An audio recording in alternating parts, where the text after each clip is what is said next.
একটা দল দাঁড়িয়ে যান যুবকদের, যারা ফজরের সময় বন্ধুদের ডেকে দিবেন, আশেপাশের বন্ধুদের ডেকে দিবেন। ফজরের সময়, আসরের সময়, যেই সময়গুলো মুনাফিকদের জন্য বড় ভারী, যেই সময়গুলো মুনাফিক নামাজ পড়তে পারে না, আল্লাহর হাবিব বলতো তোমরা ফজর এবং আসরকে গুরুত্ব দাও, কারণ এই দুই নামাজ মুনাফিকের জন্য বড় ভারী নামাজ। তারপরে আবার এশার নামাজের ব্যাপারেও হাদিস আছে।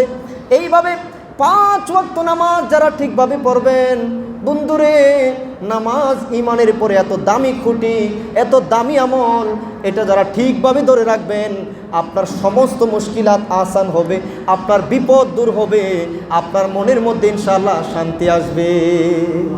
বলেন সুবহানাল্লাহ।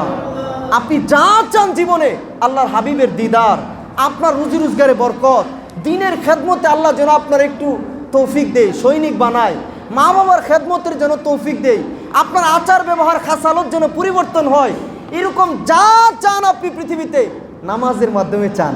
নামাজ নামাজ আল্লাহ বলছে নামাজ ছাড়া দোয়া করিও না। ইয়া আইয়ুহাল্লাযীনা আমানুস্তাঈনু বিস-সাবরি ওয়াস-সালাহ। কোরআনের 82 জায়গায় আছে নামাজের কথা। সাহায্য চাও, আগে নামাজ পড়ো। সিজদা আল্লাহর কাছে বড় প্রিয়। আল্লাহ আমাদের সবাইকে 5 ওয়াক্ত নামাজি বানায় দাও। আল্লাহ আমাদের সবাইকে তুমি হেদায়াত, পরিপূর্ণ হেদায়াত দান করে দাও। সবাই কয় না আমিন।